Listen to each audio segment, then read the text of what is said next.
नमस्कार, मैं हरीश कुमार आज फिर उपस्थित हूँ एक कहानी लेकर। ये कहानी है एक ऐसे व्यक्ति की जो बड़ा मेहनती है, बड़ा प्रतिभावान है, सामाजिक है, किंतु उसकी दुकान थोड़ा अंदर पड़ती है, इस वजह से लोगों के आकर्षण का केंद्र नहीं है।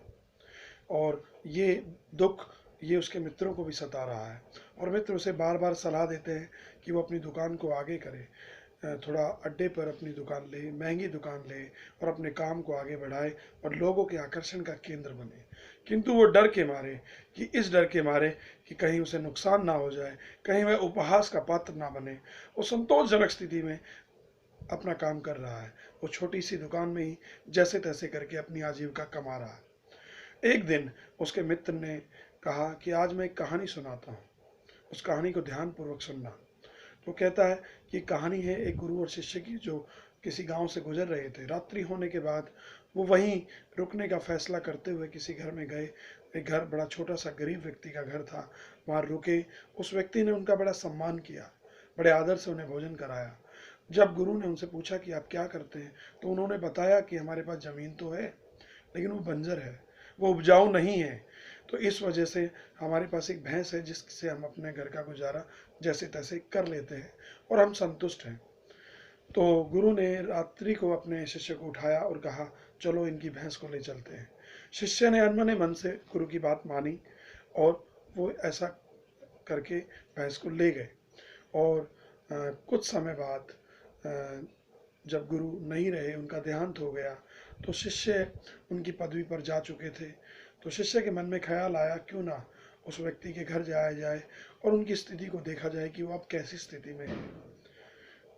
तो जैसे ही वो उनके घर जाते हैं और देखते हैं कि वो अब छोटा घर बड़े घर में तब्दील हो चुका था, और वो उन व्यक्ति से मिलते हैं और कहते हैं कि क्या आपने हमें पहचाना।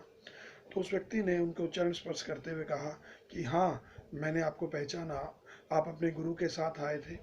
उसी दिन से मेरी भैंस भी गायब है, और भैंस गायब होने के बाद मैं एक बार विचलित हुआ, लेकिन अंत में मैंने सोचा कि मेरे पास एक ऑप्शन है, और मैंने बंजर ज़मीन को उपजाऊ बनाने का प्रयास किया और मैं अपनी मेहनत में सफल भी हुआ। और आज ये मेहनत का फल आपके समक्ष है, मैं आज इस स्थिति में हूँ। और ये बात सुनकर वो मित्र बड़े प्रसन्न हुए। उन्होंने सोचा कि हाँ, अब मुझे भी समझ में आ गया है कि कौन सी भैंस मेरा रास्ता रोक रही है, मेरी सफलता को रोक रही है, मुझे आगे बढ़ने से रोक रही है। ये है ये कोने वाली दुकान, गली में पड़ने वाली दुकान, जिसको मैं नहीं छोड़ पा रहा था। लेकिन अब आपकी इस कहानी के बाद निश्चित रूप से मैं आगे दुकान लूँगा, भले ही वो महंगी जरूर होगी, लेकिन मैं अपने परिश्रम से निश्चित रूप से लोगों के आकर्षण का केंद्र बनूंगा और लोगों का दिल जीतूंगा और अपने व्यापार में वृद्धि करूंगा। जी हाँ, ये कहानी छोटी थी, लेकिन सीख बहुत बड़ी थी।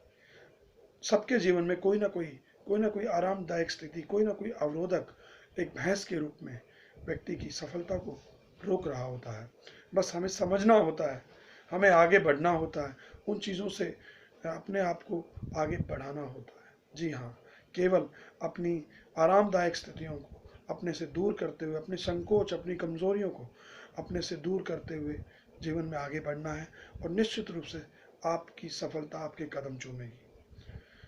जी धन्यवाद। इतना कहकर मैं अपनी वाणी को विराम देता हूँ। जल्दी ही अगली कहानी के साथ मिलते हैं। सर्वे भवन्तु सुखिनः, सर्वे सन्तु निरामया, सर्वे भद्राणि पश्यन्तु मा कश्चित् दुर्भाग् भवेत्। ओम शांति शांति शांति।